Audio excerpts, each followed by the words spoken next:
தமிழக வெற்றி கழகம் வந்து இந்த வேடந்தாங்கல் மாதிரி மாறிட்டு வருது. வேடந்தாங்கல்னா புரியல. மற்ற பறவைகள்லாம் வந்து எங்க வேடந்தாங்கல்ல இருக்கும். அது மாதிரி மற்ற கட்சி ஆட்கள்லாம் வந்து விஜய் கட்சியில இருக்காங்க அப்படின்னு சொல்றாங்க. அது எனக்கு தெரிந்தது கொஞ்சம் தான். இன்னும் நீங்க தேர்தல் நெருங்க எவ்வளவு பறவைகள் அங்கே வந்து உட்கார போகுதுன்னு நீங்க பாருங்க. அது வந்து நடக்கும். நிறைய இடங்கள்ல அந்த ஒரு சலசலப்பு உருவாயிருக்கு.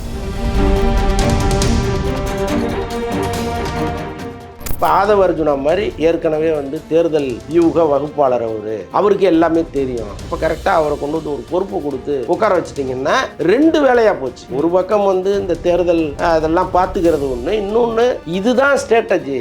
உள்கட்சி பூசல் இல்லாமல் இல்லை, நிறைய இடங்கள்ல இருக்கு. ஜான் ஆரோக்கியசாமி இருக்காரு, அப்படி இருந்தும் எப்படி இன்னொருத்தர்னு கேட்குறாங்க. அவர் தானா வெளியேறிடுவார்.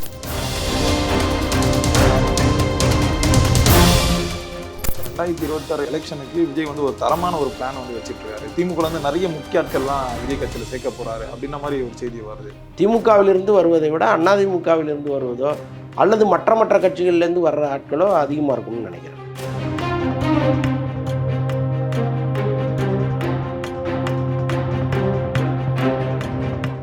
தமிழக வெற்றி கழகம் வந்து இந்த வேடந்தாங்கல் மாதிரி மாறிட்டு வருது. வேடந்தாங்கல்னா புரியல. மற்ற பறவைகள்லாம் வந்து எங்க வேடந்தாங்கல்ல இருக்கும். அது மாதிரி மற்ற கட்சி ஆட்கள்லாம் வந்து விஜய் கட்சியில இருக்காங்க அப்படின்னு சொல்றாங்க. அது எனக்கு தெரிந்தது கொஞ்சம் தான். இன்னும் நீங்க தேர்தல் நெருங்க எவ்வளவு பறவைகள் அங்கே வந்து உட்கார போகுதுன்னு நீங்க பாருங்க. அது வந்து நடக்கும். நிறைய இடங்கள்ல அந்த ஒரு சலசலப்பு உருவாயிருக்கு.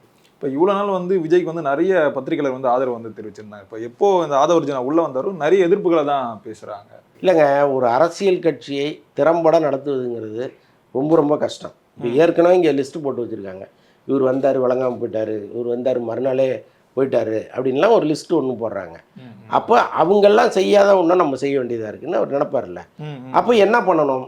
இப்போ ஆதவ அர்ஜுனா மாதிரி ஏற்கனவே வந்து தேர்தல் வியூக வகுப்பாளர் அவருக்கு எல்லாமே தெரியும். அப்போ கரெக்டாக அவரை கொண்டு வந்து ஒரு பொறுப்பு கொடுத்து உட்கார வச்சுட்டிங்கன்னா ரெண்டு வேலையாக போச்சு. ஒரு பக்கம் வந்து இந்த தேர்தல் அதெல்லாம் பார்த்துக்கிறது ஒன்று, இன்னொன்று இதுதான் ஸ்ட்ராட்டஜி.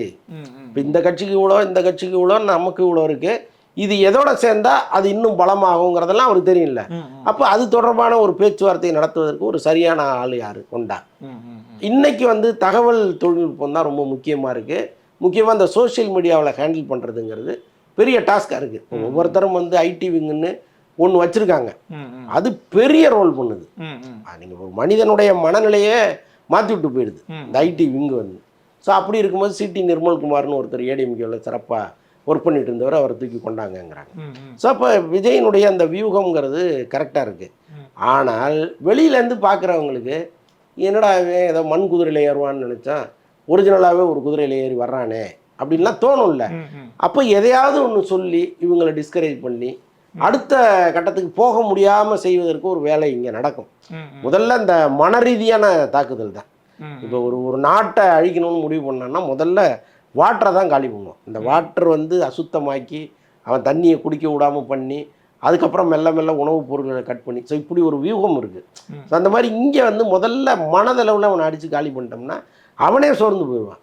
அதுக்கப்புறம் நம்ம போர் வியூகத்தை இன்னும் வேகமாக கொண்டு போகலாங்கிறது ஒரு கணக்கு இருக்குது.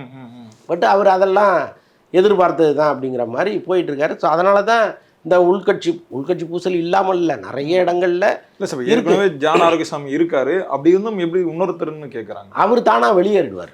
ஓ, அதுக்காக தான் இப்போ ஆதவ அர்ஜுனா வெளில எடுத்து. ஆமாம், அதுதானே. இப்போ நீங்கள் வெளியில் போங்கன்னு சொல்ல முடியாது. இன்னொன்று, ஒருவர் தலைமைக்கு எதிராக ஒரு ஆடியோவை லீக் பண்ணுறாரோ அவர் எப்படி அந்த கட்சிக்கு பொருத்தமான ஒரு நபராக இருக்க முடியும்?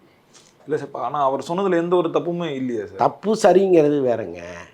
குத்துனாலும் நண்பன்னா வெளியில் சொல்லக்கூடாதுங்கிறது தானே பாலிசி. ஸோ அப்படி இருக்கும்போது இங்கே நீங்கள் திருத்தணும் அப்படின்னா அதற்கு பல வழிகள் இருக்குது. அதை தூக்கி பொது வெளியில் போட்டு திமுகவுக்கு அது ஒரு விஷயமாக உருவாக்கி கொடுத்துட்டீங்கல்ல.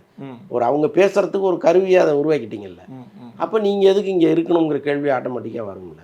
ஸோ அதனால் விஜயை பொறுத்தளவுக்கு இவர் வேண்டான்னு முடிவு எடுத்துட்டா தான் நான் பார்க்குறேன். அவரே தானாக வெளியேறிடுவார்னு தான் எனக்கு தோணுது. 2026 எலெக்ஷனுக்கு விஜய் வந்து ஒரு தரமான ஒரு பிளான் வந்து வச்சுட்ருக்காரு. திமுக வந்து நிறைய முக்கிய ஆட்கள்லாம் விஜய் கட்சியில் சேர்க்க போகிறாரு அப்படின்ற மாதிரி ஒரு செய்தி வருது சார். இல்லைங்க, திமுகவிலேருந்து வருவதற்கு வாய்ப்பு. பழைய ஆட்கள் சார், முன்னாடி இருந்த திமுக. இல்லை, யார் வந்தாலும் அதில் ஒரு பயன் இருக்கணும்ல. ஒன்றுமே இல்லாத ஒருத்தரை கூப்பிட்டு அவங்களுக்கும் பயன் இல்லாமல் இவங்களுக்கும் பயன் இல்லாமல் அது எதுக்கு? அப்படி பெரும்பாலும் இருக்க வாய்ப்பு இல்லை. பட் திமுகவிலையும் வந்து நிறைய உள்கட்சி குழப்பங்கள்லாம் இருந்தால் கூட அது ஒரு ஆளுங்கட்சி. திமுக அதிமுகங்கிறது நீங்கள் மிகப்பெரிய யானை மாதிரி நின்றுட்டு இருக்கு ரெண்டும். ஸோ அங்கேருந்து இன்னொரு புது கட்சியை நம்பி போகிறதெல்லாம் பல பேர் யோசிப்பாங்க. இருந்தாலும் திமுகவிலிருந்து வருவதை விட அதிமுகவிலிருந்து வருவதோ அல்லது மற்ற கட்சிகள்லேருந்து வர்ற ஆட்களோ அதிகமாக இருக்கும்னு நினைக்கிறேன். அந்த கட்சி ஆரம்பித்து 1 வருஷம் ஆயிடுச்சுன்னு சொல்லிட்டு ஒரு செலிப்ரேஷன் பண்ணுறாங்க சார். என்ன பண்ணிட்டாங்க, இதுக்கு எது ஒரு செலிப்ரேஷன் அப்படின்னு கேட்குறாங்களே சார். இல்லைங்க, தொண்டர்களை பரந்தூர் தவிர்த்துட்டு இல்லை தொண்டர்களை உற்சாகப்படுத்துறது தானே இந்த 1 வருஷ கணக்குங்கிறது. நாங்கள் என்னமோ நினச்சோம், ஒரு கட்சி ஆரம்பிப்பார், இது லெட்டர் பேடில் இயங்கும்னு நினச்சோம். ஆனால் திடீர்னு ஒரு மாநாடை கூட்டினார், போகிற இடமெல்லாம் செய்தி ஆகுது, அவர் தும்முனா கூட அது ஒரு செய்தியாக மாறுது. ஸோ அப்படி இருக்கும்போது இந்த ஓராண்டை வெற்றிகரமாக கடந்தது தானே அர்த்தம். வெற்றிகரமாக கடந்துட்டாங்க, அவ்வளோ. ஒரே நேரத்தில் இந்த 3 படம் வந்து நடிக்க முடியுமா சார்? ஒரே நேரத்தில் எங்கே நடிக்கிறாரு அவர்? முதல்ல பார்க்கிங் படம் பண்ணுறாரு, அது வந்து ரொம்ப ஷார்ட் டைம் படம், ஒரு 2 மாதத்தில் அந்த படத்தை முடிச்சிடுறாங்க. அதுக்கப்புறம் வந்து இந்த தேசிங் பெரியசாமி படத்தை கையில் எடுக்கிறாரு. அப்படியே பேரலாக ஒரு 10 நாள் இதுக்கு டேட்டு, 10 நாள் அதுக்கு டேட்டுங்கிற மாதிரி மாறி மாறி கொடுக்குறாரு. அந்த அஸ்வத் மாரிமுத்து படம், அப்போ அது 2ம் தான் பேரலாக போகுது. இப்போ என்னென்னா, இப்போ ஒரு கெட்டப்பில் இருக்கார், இந்த கெட்டப் வந்து அதே கெட்டப்பில் இருக்குமா முன்ன மாறுமான்னு தெரியல. ஏன்னா இப்போ நீல முடி வச்சுட்டு இருக்காரு. பார்க்கிங் படத்தில் ஒரு காலேஜ் ப்ரொஃபஸராக வராரு. ஓ ப்ரொஃபஸர், ஸ்டூடெண்ட் அந்த மாதிரி ஸ்டூடெண்ட்டு தான் நம்ம நினச்சோம். இப்போ இன்னைய தகவல் வந்து அவர் ப்ரொஃபஸராக வராரு அப்படின்னு, மாஸ்டரில் விஜய் வந்த மாதிரி வராரு போல இருக்கு. ஸோ அப்போ ஆட்டோமேட்டிக்காக முடியை நீங்கள் கட் பண்ணால் தான் முடியும். ஸோ அப்போ அந்த படத்தை முடிச்சுட்டு மீண்டும் ஒரு முடியை வளர்த்து தான் இந்த படத்துக்கு வரணும். அல்லது இந்த ஹிஸ்டாரிக்கல் படத்தில் ஒரு போர்ஷன் தான் ஹிஸ்டாரிக்கல் போர்ஷன், இன்னொரு போர்ஷன் வந்து கரண்ட்டில் நடக்கிற மாதிரி கதை. அப்போ இதே ஹேர் ஸ்டைலோட நடிச்சுட்டு அப்புறம் வேணால் முடியை வளர்த்து மிச்சத்தை முடிப்பதற்கு வாய்ப்புகள் இருக்குது. சொல்ல முடியாது, இவ்வளோ பெரிய முடிக்கு விற்கு வச்சுட்டு கூட பண்ணலாமே, என்ன தெரிய போகுது. இப்போ நிறைய பேர் வந்து சிம்பு சாருக்கு இந்த வாழ்த்து சொல்லியிருப்பாரு. கமல் சார் சொன்னது மட்டும் ஒரு பெரிய பேசும் பொருளாக மாறி இருக்கு. அதில் வந்து மை டியர் தக்குன்னு மென்ஷன் பண்ணியிருந்தாரு. இப்போ தக்கு வந்து இந்த தக்லை படத்தில் முக்கியமான தக்கை வந்து சிம்பு தான் இருக்காரு. 2 பேர் தானே இருக்காங்க படத்துலேயே. அதுதான் சார், இப்போ தக்குன்னு இவரை மென்ஷன் பண்ணுறாங்கன்னா அப்போ இவர் தான் முக்கியமான அந்த ரோல் அப்படி நாம புரிஞ்சுக்க முடியும். படத்தில் வந்து சிம்புவுக்கு மிக முக்கியமான ரோல் தான். ஏதோ கமல் தான் ஃபுல்லாக ட்ராவல் ஆகுறாரு, இவர் கொஞ்சம் தான் வராருன்னு கிடையாது. கமலுக்கு ஈக்குவலாக வந்து அவருக்கு போர்ஷன் இருக்குது படத்தில்.